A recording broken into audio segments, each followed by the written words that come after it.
What's going on, everybody? My name is Oliver Arruda. I am a No Trade Clause founder, contributor, and I do a lot of our coverage on the draft side here. Honored here today to host Keandre from Hoop Intellect. We're going to be giving our draft preview. This is our first bit of draft content for this cycle. We have a few different things we're going to touch on today. We're going to try and start as macro as possible and then eventually funnel our way down to talking about specific players, transitioning from which NBA teams are going to be in the mix for these guys, going down to ultimately the skills and which players we are high on, which players we want you guys to keep an eye on moving forward throughout this season. Keandre, why don't you start by telling us a little bit about yourself, a little bit about Hoop Intellect. I know you've been on with us a few times. You're a recurring guest. We obviously love having you on the program. Respect everything you've brought to the draft space. But why don't you start out by telling our listeners a little bit about the type of content you put out and what they can expect from you?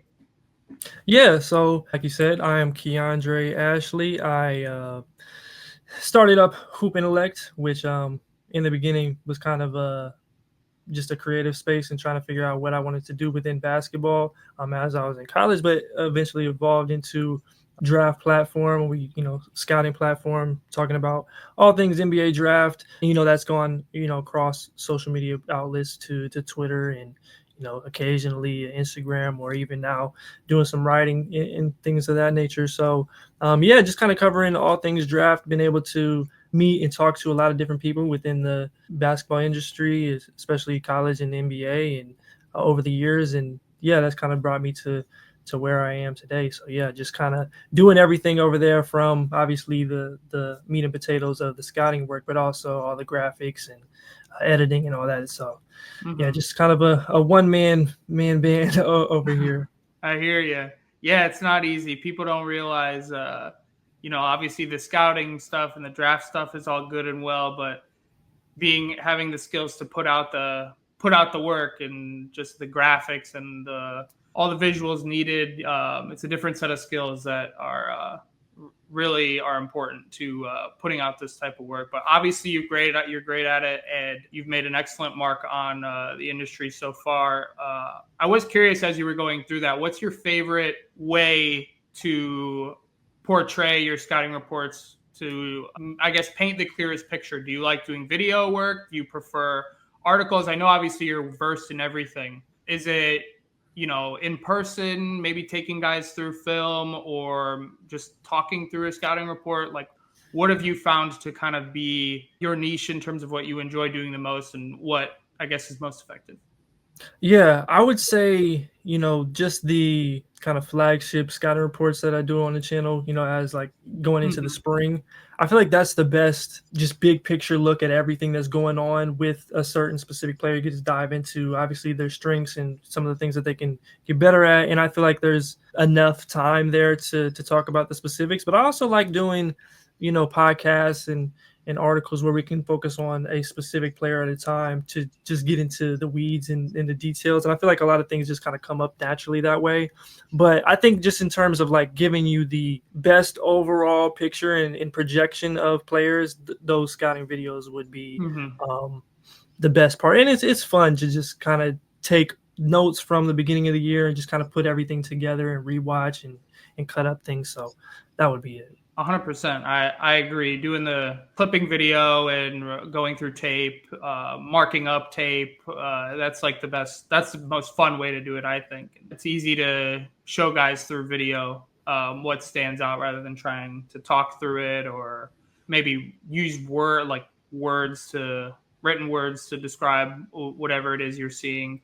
So yeah, I couldn't agree more. But let's get into some of the juice here of what we want to talk about today. So first, I want to get into kind of the race to the bottom and do a quick check-in as to which teams we think are going to be in the mix for that number one pick, and who we think is going to be at the top of the draft, because it's so early in the process right now that we still have yet to see a clear-cut number one, or at least I feel that way. I don't know about you.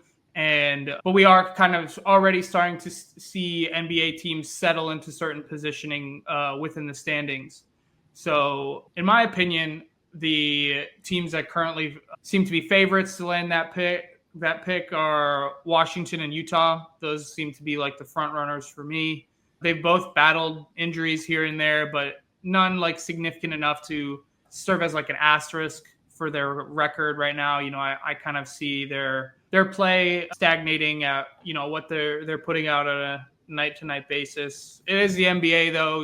Any team can win on any given night, but I kind of see them as the two front runners. Toronto, New Orleans, I think are kind of in a next tier where they've got a lot of injuries. Things are really piling up for New Orleans, especially. Like, I think there are like 8 highest paid guys are all hurt. So I think it's fair to maybe put an asterisk on their record, but asterisk or not, they're not producing, and depending on how long it takes for these injuries to players, I should say, to recover, we may be seeing them sell at the deadline and really put themselves in the tier with Washington and Utah and whoever else enters into that conversation. Mind you, again, it is still early. These are just predictions, but just some trends that I've noticed. And lastly, there's another tier of Brooklyn and Detroit, maybe Charlotte too, you could put into here. Teams that have found success early on, that have kind of taken a bit of a jump, have put together a few cornerstone pieces based on their draft positioning in prior drafts. And you can tell they're kind of building a little bit of a culture, a bit of a foundation. Maybe they end up like Utah last year, where they have a good start, but it proves not to be sustainable, whether it's due to injury, whether it's due to, their opponents starting to figure them out. But either way, those are some other teams I could see getting in the mix. Now, of all those teams I've just ranted about and mentioned, which do you feel like needs the number one pick the most to progress as an organization? I would say Washington is probably the team that I would see needing the number one pick most, not only this year, but in the next draft that is also, highly talented at the top. I just think, when you got a rebuild and a full reset in the way that they have going on right now, you need guys that you can legitimately build around. Now, it'll remain to be seen what exact caliber of prospects, the guys like Flagg and Bailey and Harper are in totality. But I think just being able to move forward as a franchise, you have Sarr, you've got Carrington, you've got some good pieces there, but finding somebody that you can really rely on for the future is a huge thing. I think there, like you kind of mentioned, there is a long tier or a long list of other teams that kind of fit that, but Washington would be at the top of my list. I would say the same thing for Utah. I think just on paper, they're more talented than Washington. They're steps ahead. You've got a Lauri Markkanen. You've got even guys like Colin Sexton. Whether or not they ended up being long-term pieces on this team, they're assets that you are going to be able to turn into something if you play it correctly. But at the same time, you've still got a lot of guys there. They've been picking later in the lottery. Obviously, the Taylor Hendricks injury earlier this year was unfortunate, but you've got a lot of guys in that sort of similar realm with Keontae George. There's a little uncertainty about him, at least at the moment. You've got Isaiah Collier showing some flashes, Kyle Filipowski. So a lot of guys who look like they could be rotation players, but not exactly pushing the team into a different stratosphere. And then I would also throw Brooklyn in there.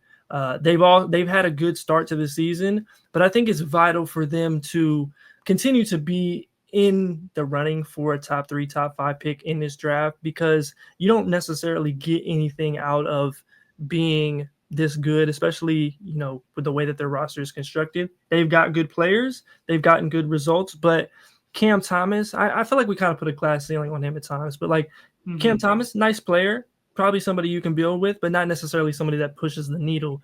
You got Nick Claxton, you've got other pieces there that are worth having in winning basketball games, but I think for them, getting somebody at the top of this draft is vital. So I'd throw them in there too. Yeah, I think you hit the nail on the head. My answer was Washington as well. I just really think they need someone to hitch the wagon to, is what it comes down to. Like you said, you have Lowry in Utah, and based on the extension they gave him this offseason, I think you can pretty confidently say they're hitching the wagon to him.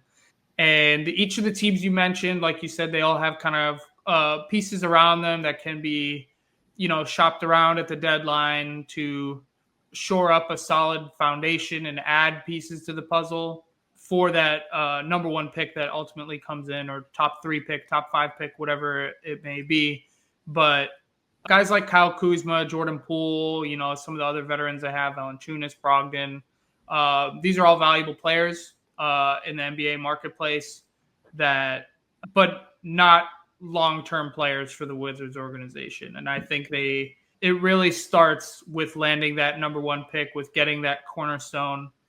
And then from there, all these other doors open in terms of trade partners for the rest of those veterans that I just hit on. But Washington would also be my choice, I think. In terms of the class now, it's going to be coming in for this draft, in the 2025 draft. There were a lot of pessimistic narratives about kind of last year's class, and saying how there was no star power at the top. Like I said, having an organization being confident in hitching the wagon to a player, people were thinking that the star power wasn't there. In your early returns of this class, your early evaluations, do you feel like there is a player at the top that Washington, for example, can feel confident in, building around and being that cornerstone piece to their franchise? Yeah, I think there are a few guys who have the potential to be maybe not all 1As, in the grand scheme of things. That's just a hard thing to determine this early on. I feel like, you got to be a Victor Wembanyama level prospect to completely say that around, November. Because even the Chets and the Paulos still had certain questions that they had to answer. Right. But I think that there is definitely a guy like Cooper Flagg, or potentially an Ace Bailey, or a Dylan Harper, or even as a wild card kind of coming in, here early on, is Yeager Dimon, who, as long as you get those top 3 odds, you can feel pretty confident about getting a guy who, you can build around, and then hopefully being in that top 2 range, somebody who, like you had mentioned earlier, can kind of hitch the wagon to. So I think that the 2025 draft is significantly stronger than 2024 at the top. And I would honestly be shocked if, we look back on the 2024 draft being stronger than 25 or anything like that. I just think that would be a complete surprise and aberration. Just if you just compare the 2 freshman classes and their starts from a year ago, you'll see a stark contrast from, even going down to like a Trey Johnson or a Liam McNeely. We just didn't have any guys who had both the production, the size, and, in some cases, other guys, the field to project them at the NBA level. But we've got a lot more of those this year. Like an interesting comp that just came to my mind was like Steph Castle versus like Asa Newell from Georgia. I think that was like 2 very different stat lines that right now in terms of what they're producing, at least earlier on in their seasons. Steph, a lot of what made him so great is things that you can't necessarily quantify in a box score with his defense, but Asa is just, lighting games up, and is really interesting so far with Georgia. He's going to be a really interesting evaluation, I think. And so the fact that they could end up on a similar playing field, I think, is interesting. Maybe you put Asa in last year's draft, things would look a little different. But I'm excited to see how things shake out. Now, if you're, let's say, hypothetically speaking, the consensus number 1 right now, I would say, is probably Cooper Flagg.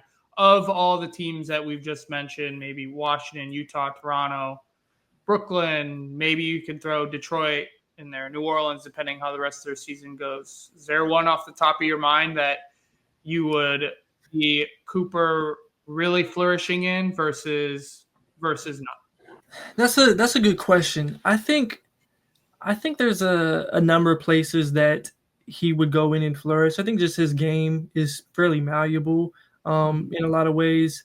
I think Washington presents like a freedom to explore different things and also have like the versatility to not be like tied down to somebody who's just got the max or somebody like that, and kind of having to fit those pieces together at least for the foreseeable future. So that part of it would be interesting to me. I think just from a basketball standpoint, putting him in a situation like I would even throw like Charlotte in that mix. Like if you have a LaMelo Ball and Brandon Miller already there as like your the majority of your offense and he can kind of figure out things, I think that would be interesting. Or just a context where like even Toronto. I don't think we mentioned them, but I think that if even though Scotty Barnes is kind of a true four as well, I think just having the guys like that in there who can, do multiple things with the ball. You've got Grady Dick playing as well as he is right now. Anything like that where there's like an extra offensive punch, where maybe his offensive burden isn't as high. Oh, yeah. That would be interesting as well.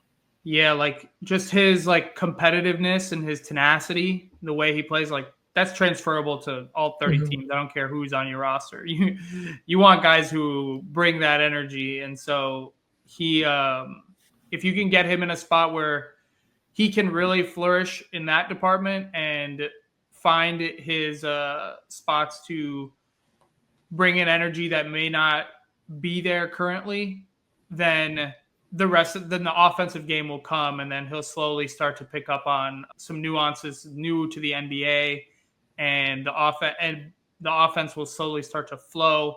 But it wouldn't necessarily be he wouldn't be in a position where he needs to get the offense going like from the jump. That's why you brought up Charlotte. That'd be really interesting. I think that'd be awesome because they've already got their offense humming more or less between LaMelo, Brandon Miller.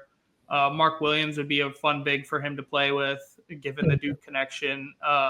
But yeah, just that having him focus on like what he's best at and what he knows he's best at, and the edge he brings every single game, and then letting the rest just fall into place. I would throw Portland in that mix too. You've got a guy like Klingon who looks good on the backside too. Defensively, I think the tandem of them in the front court would be pretty special. I also think you've got guys like any of Shaden Sharp, Anthony Simons, and potentially Scoot Henderson, whoever stands out eventually is the guys that you're going to roll with.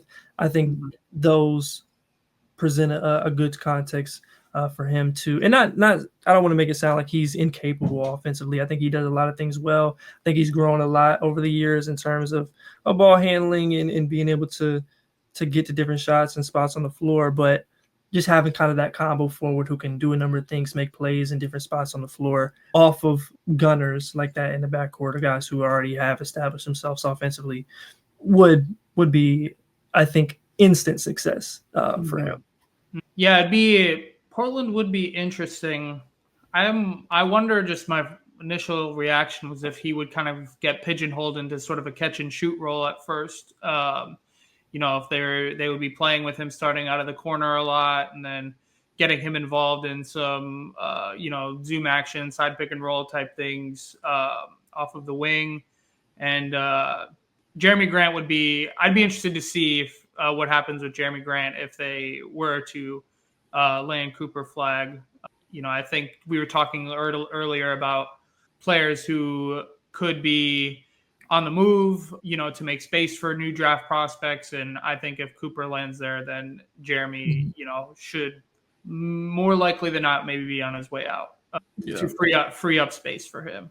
But yeah, that is another interesting team. And, we're talking about this in November, so there's a lot that can happen between now and then. But as the prospects are beginning to settle in on people's boards, I think it's an important conversation to have to keep the teams in mind as well, because I think we've seen so much over the past few years that team fit matters with these guys. I think pretty much any agent, trainer, mentor, anyone associated with the process, with the trajectory that these these young players are on, they want their guy to go in the team that's going to fit them the best. They're not necessarily as concerned with what number they're taking. So having these conversations earlier, I think, is important regardless of where we're at.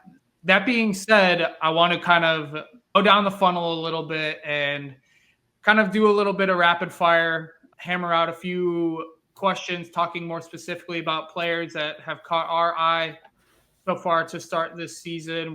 We'll do a little this or that at the end, between a few guys, kind of bounce ideas off of each other, and yeah, we'll just kind of go from there. Hopefully, have some free flowing, fun conversations. But without further ado, you ready to rip into these? Yeah, let's do it. Let's get it. So first off, right now, who's number one on your big board? Right now, Cooper Flag is my number one on the board. Number one, mine too. I think it's from everything we've seen so far, it's pretty straightforward. I would have him and a few other guys in a tier at the top, but he is my number one. And now, I don't know if you're a betting man, Keandre, but if you were a betting man, would you put your money on Cooper Flag getting taken number one overall in June of 2025? I would. I think that, like you kind of mentioned, there are some other guys who will be at least in contention over the course of this season. I don't want to necessarily write the book on everything going on right now, but if I was making a bet, I would feel pretty good about him going number one. I just think his all around skill set and the things that he does a little bit differently than those other competitors would potentially put him there. I agree. I do think it's going to be close, though. It's not going to be a runaway race like with Victor Wembanyama, or we've seen in years past, like with Zion Williamson or other prospects like that. I think there's going to be discussion up until the end. There's going to be debate, and it'll be interesting to see all the data points that arise. We don't have a ton right now just because of the way a lot of these teams set up their schedules with a lot of bye games early on. But like you said before we started recording, we are getting into feast week soon, so that's going to be fun. And we've already we have already had some interesting matchups. I know Texas and Syracuse are going like as we speak right now, and so that's definitely a game I'm going to have to tap into once we're done here. Check out Donnie Freeman and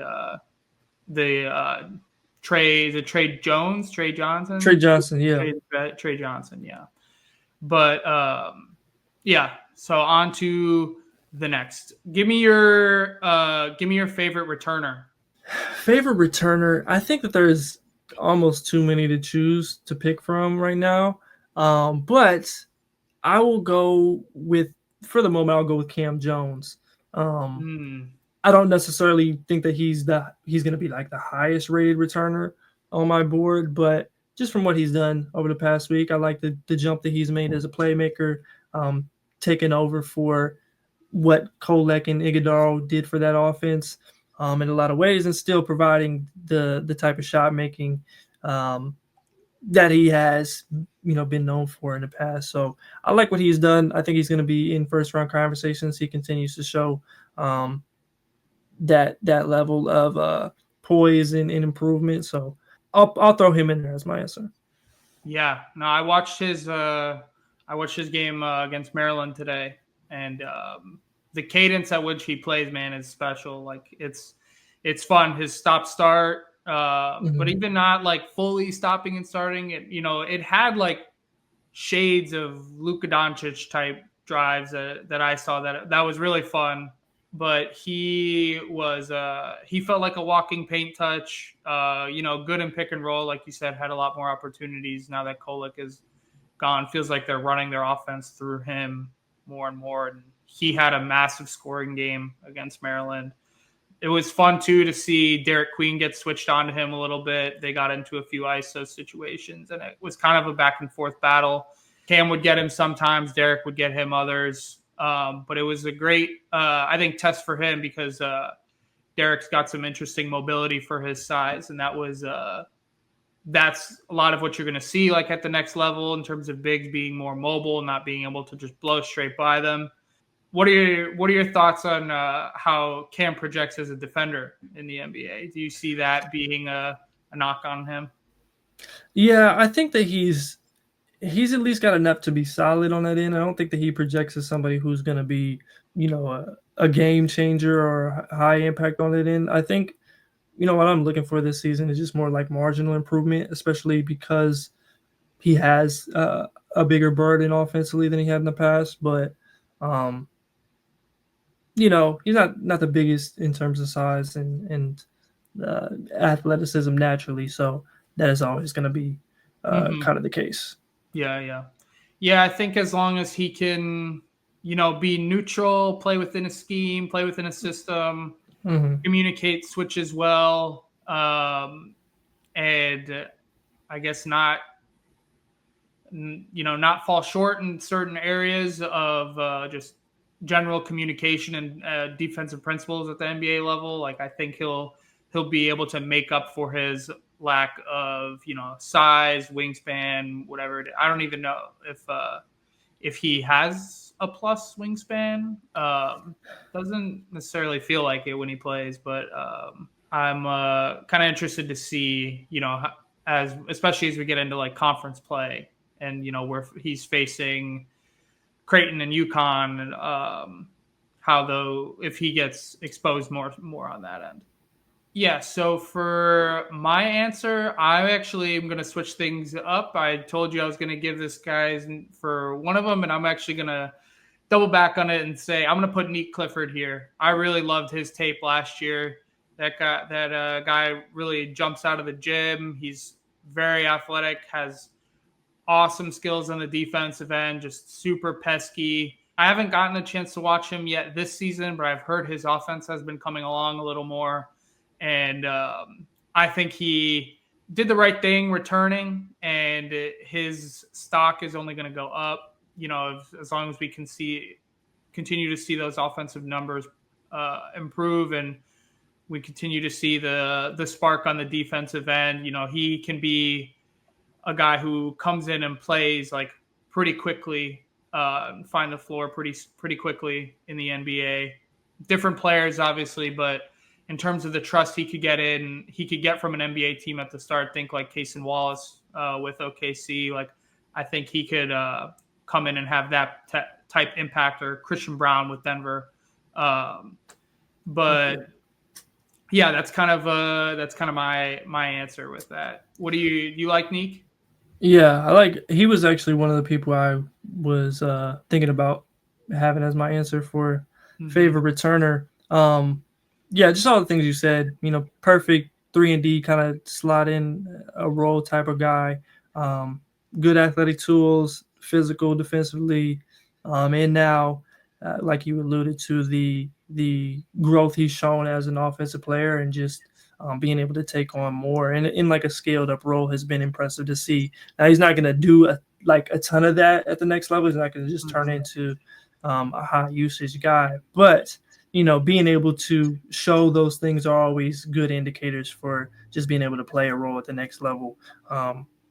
So yeah, I've been impressed by him for Yeah, sure. especially the range that he's getting mocked at a lot right now. It's going to be those teams like that are really going to be competing and are going to be playing for regular season games. Are going to be high stakes, especially towards the end of the season with seating position, and to have a guy like that on value rookie scale contract. We've like I mentioned a few other cases, but it's massive for those teams given all the financial restrictions now that are in with the new CBA that I'm sure a lot of our listeners are quite familiar with. That's why they come here. But yeah, so he is my guy that I want to keep tabs on. All right, question number 3. I'm going to throw a hypothetical at you. I know obviously this isn't the case, but if you could only watch conference play for one conference this season, which one would it be and why? Yeah, that's a tough question. I think in a lot of years, or at least recently, the SEC would have led that. For me, I think I'll probably go with the ACC because you have Cooper Flag, that Duke team. I like that Duke team a lot. It's not just him prospect wise. Hmm. You got Malawach, you got Knipple, Proctor, Foster on there. You've also got tougher teams like a UNC. You got Wake Forest in there with Hunter Salas. There's a lot of different teams within that conference that I think are interesting. And, you have one of the guys in there. You've got Florida State as well, Jameer Walker. Like there's a lot of teams that are frisky, and you've got Hmm. them going up against them. So for this year specifically, I would say probably ACC just because you're going to get the biggest scope of things. But Big Ten has Rutgers. Big Yeah. 12 is always fun just from a competitive standpoint. Hmm. Baylor doesn't look that good this year, at least early on, but you've got Kansas, you've got Iowa State. So it's really tough. I would say it's fairly even, or it's more even than it has been in certain other years. Hmm. Like the SEC I'm referring to, I actually did it as a project for a team was covering the SEC, and it was Brandon Miller, it was Casey Wallace, Anthony Black, all those guys, even down to like Jordan Walsh and them. So I just think it's a little bit more even this year. Yeah. Nah, there definitely is parity across all the conferences, like you said, more so now than ever. I actually am gonna, for me, I think I am gonna take the SEC. Not necessarily for the depth. I mean, they do have depth, but like you said, if you're not watching the ACC, you're missing all the Duke prospects. You're not watching the Big Ten. You're missing all the Michigan transfers. You're Mm-hmm. missing obviously the Rutgers guys. Um, Purdue, Illinois both have a handful of prospects. But I am just so intrigued by Alabama this year. Like the way that the amount of just dudes that they have and the way that rotations are going to be managed and how things are going to change over the course of the season.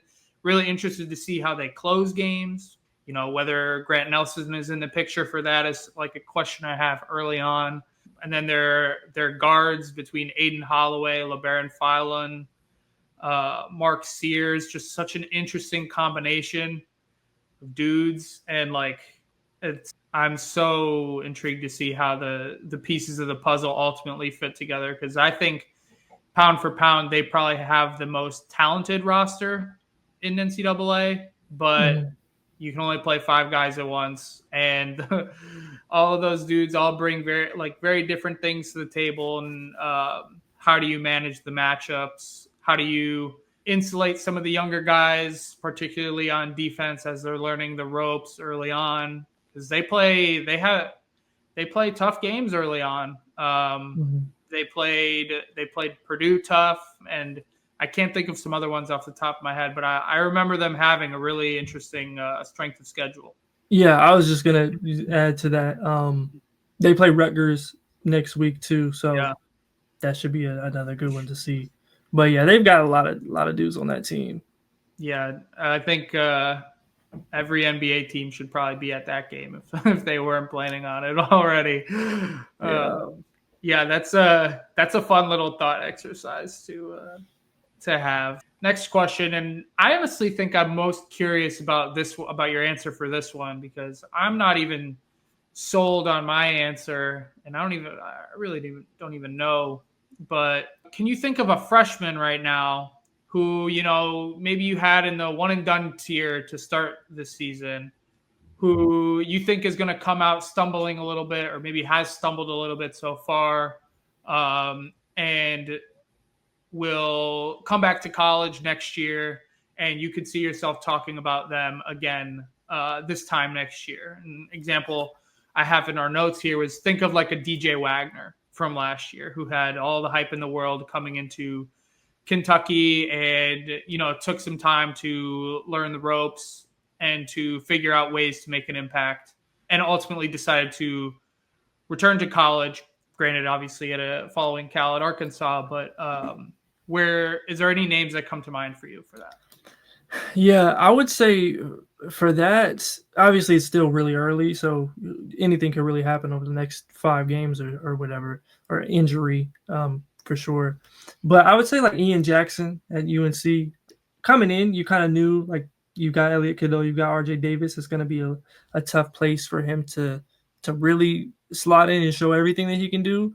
But I think it's at least a possibility for him to take another year and obviously being talented enough to be in draft conversations, but take another year, have more a share of the offense in year two, and just show his progression and his growth as like a shooter and putting his game all the way together. So I think he could be one. I think Carter Bryant at Arizona could be another one. I think he has a lot of NBA skill sets and just a big wing who can defend and has shown flashes as a shot maker across the court, but playing 15 minutes or so off the bench on this Arizona team that looks, pretty good. It could be just a little bit more difficult for him. So probably a little different from DJ Wagner in terms of like struggles. I think those guys will at least contribute in a more positive way than he did in year one. But that same type of guy who could return and maximize his stock in year two, those will be them. No, I could definitely see that. I'm not like super caught up on Ian Jackson, but just granted with all the other guards that they have there and their Trimble as well. Yeah, how committed they are to winning, and it can be tough for a freshman to get their legs and to be given a runway when to make mistakes when the stakes are so high. Mm-hmm. So I was struggling with this one, going back and forth on a few names, and I think the one I ultimately settled on was Jaleel Bethea out of Miami. I think similar idea where he's got the NBA skills. It's just fitting it within Coach L's offense, finding a kind of an identity within that Miami team that is struggling. And is continuing to struggle. They took their first loss this season today against Drake in what was a pretty decisive. Drake ended up winning by 11. They got into fouling back and forth towards the end, but doing some superficial box score watching. It's considering all the talent the talent he had coming in. There's the numbers haven't really popped so far, so I'm kind of interested to see. Does he kind of go as the rest of the team goes in terms of their team success?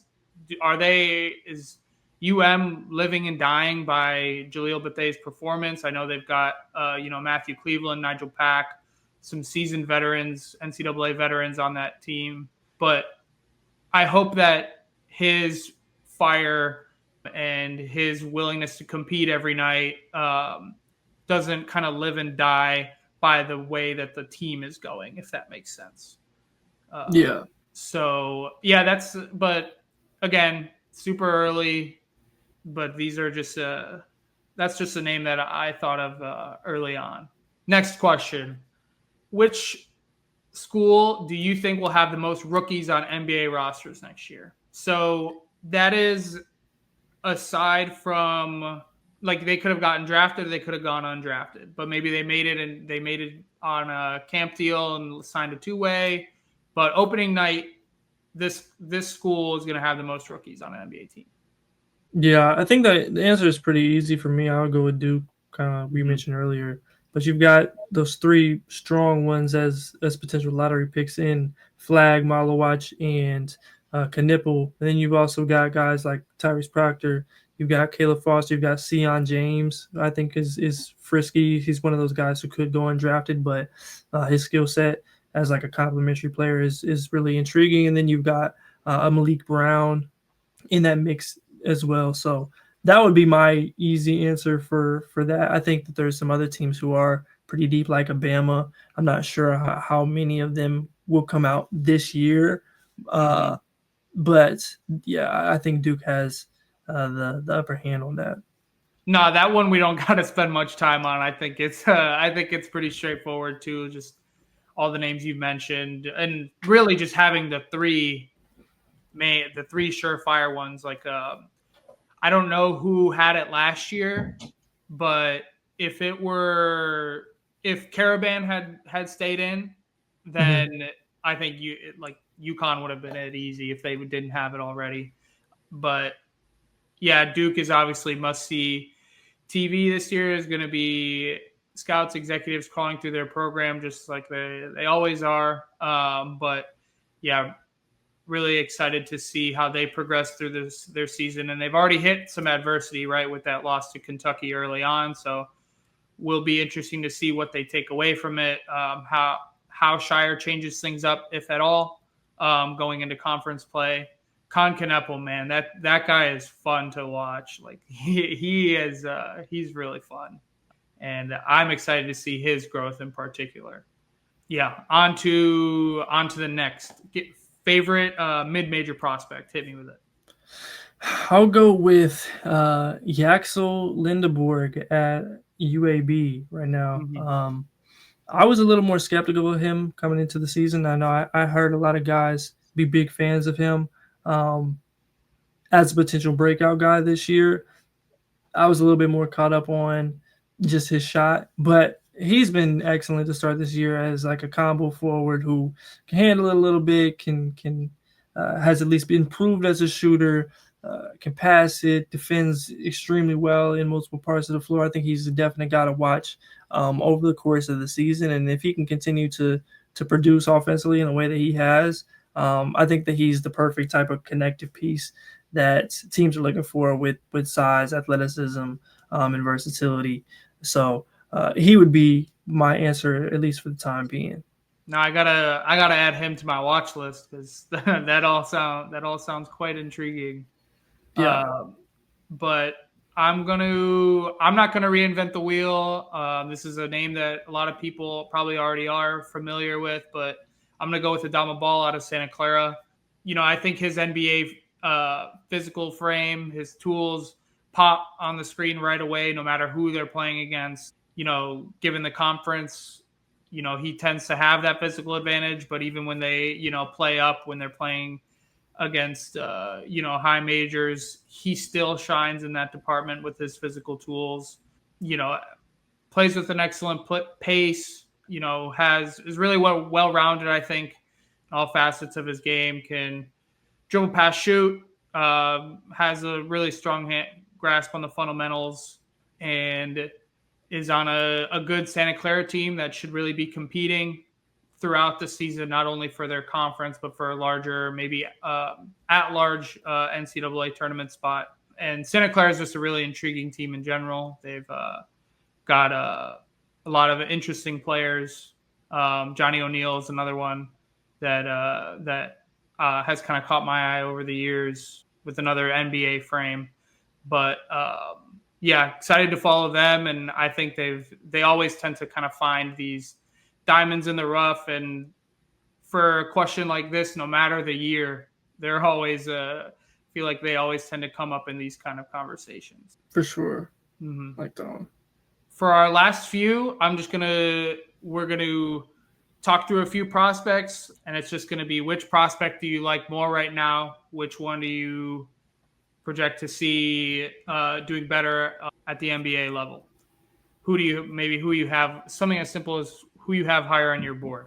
First one, Jace Richardson out of Michigan State or LeBaron Philon from Alabama? Yeah, this is a really good question. I think both of these guys have been great to start the season in their own ways. I personally would go with LeBaron Philon right now. I have just a little more confidence in his ability to put pressure on the defense, make plays, handle ball handling responsibilities as 6'4", 6'3" guard size guy, as they are. And you also have his feel for the game, his defensive ability, just his ability to make plays in all different types or all different spots on the floor. So both of them have not had a great share of the usage for their team. They're not have a bunch of playmaking responsibilities right now, but I think Feinlein has the potential to do that just a little bit more naturally and easily. So that would give him the leg up for me. But we'll see what happens as Jace has kind of started to win Izzo over more and more as the game has gone on. Mm-hmm. Games have gone on. Yeah, I think I also would go with Phylon right now, but I can see that changing in like a matter of weeks, really. Mm-hmm. Like as Jace gets more and more comfortable. I love Jace on the defensive end. I love Jace's athleticism.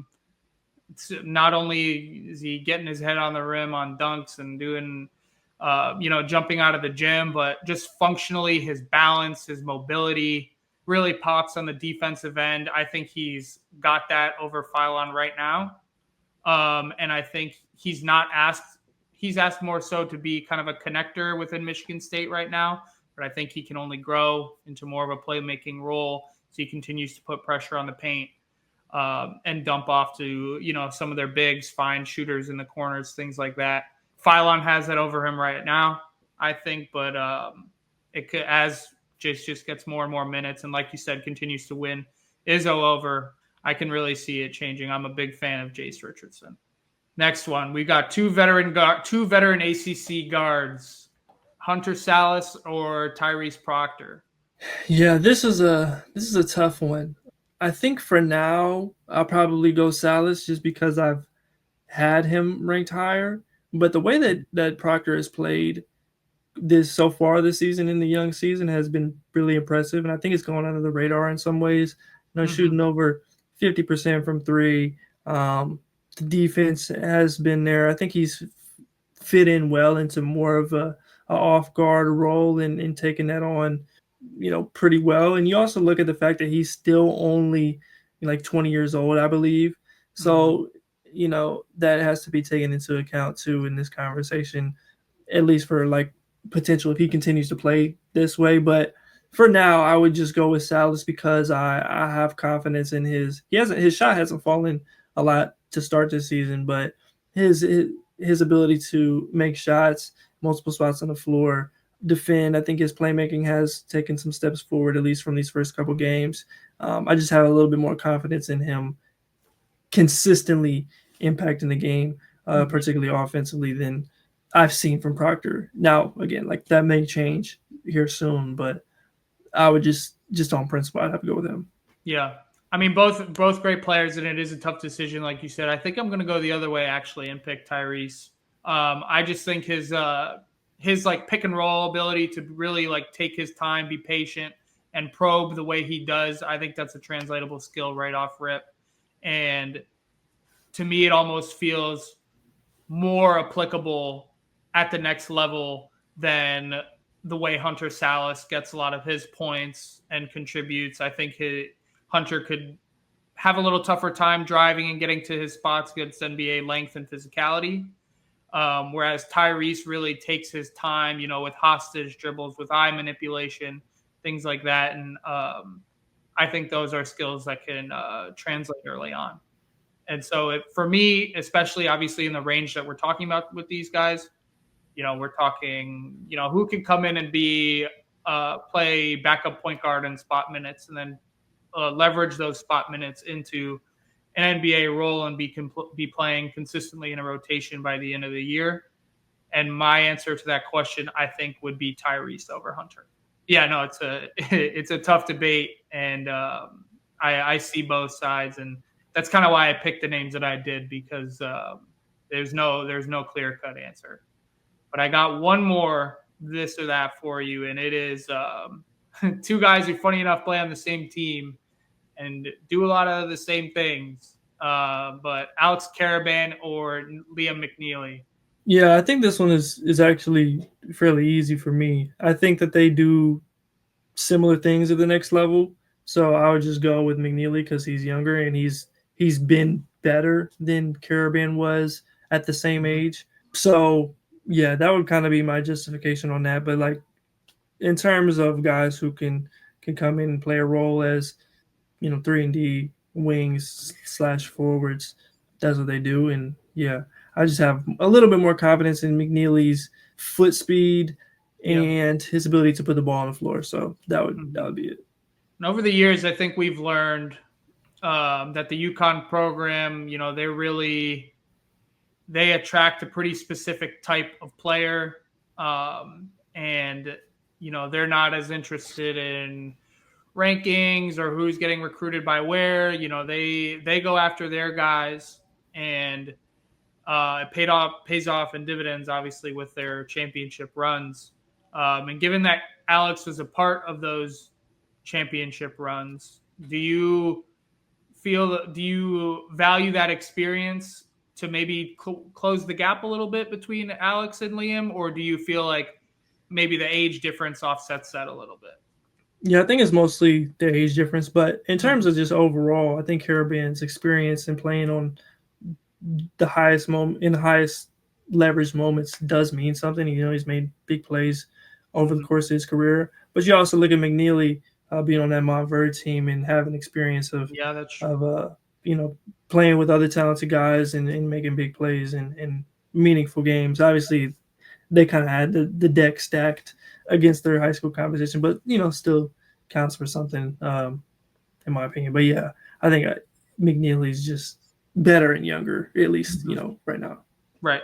Yeah. No. That's a good shout with the Montverde connection. Obviously, though, all those games were some of the highest stakes games you could play in high school basketball. So UConn attracts winners, and even though McNeely may not have those NCAA runs under his belt, I promise you, he's played tons of high leverage basketball. So yeah, good call on that. But that wraps up kind of our player comps, and then ultimately this episode of the show. Thank you guys for tuning in, and thank you, Keandre, for joining us. I mean, this was an awesome conversation, a lot of good insight. I learned some new things, and I'm gonna put a few names into my queue after this conversation, and hopefully we can revisit it down the road. But thank you so much for joining us, man, and take a minute just to tell our listeners and our viewers, where they can find your work and what do you have cooking up for this cycle. Yeah, so you can find me on YouTube at Hoop Intellect, Twitter, tweeting, whatever you want to call it these days. Yeah. X, the everything app. See how long that lasts. But yeah, over there, just talking prospects on a daily basis, and then in terms of videos and things coming soon, we'll probably look to cover Nolan Traore here soon, and all the things that he's shown early on in the season, and get into that first board of the year in the next couple of weeks. But yeah. Yeah, man. Looking forward to see how things shake out. Obviously, looking forward to keep tabs on your board, and let's continue to cross notes throughout the cycle. And looking forward to it, man. Appreciate you having me on. Yeah, no sweat. And just to kind of round things out, we have some updates to No Trade Clause as well. We have a new cap notes section that our guy Colin has worked really hard on. He is essentially adding detail to a lot of the daily transactions that go on, how they were executed, what cap mechanics were used to make these transactions. Really interesting stuff that Colin is putting out to give you guys insight as to how these deals are actually getting done, rather than just reading in a tweet, this guy signed for this amount. You get to see what aspects of the CBA were utilized to get this deal done. So shout out to Colin for making that happen. And he's also actually recently put out some articles about rookie scale extensions, analyzing some trends from previous seasons, and then also analyzing trends as to why some guys didn't get their third or fourth year picked up. Feel like this year, maybe more than others, we've seen more, and maybe that's a trend moving forward where certain players aren't developing within the system that they were brought into. I mean, just like we talked about earlier in the show, fit matters more than anything. And so, Colin takes a dive into why those options may not have been picked up. And you could read all about that on our website, notradeclause.com. But thank you again, Keandre, and thank you guys all for listening, and catch us again on another pod soon.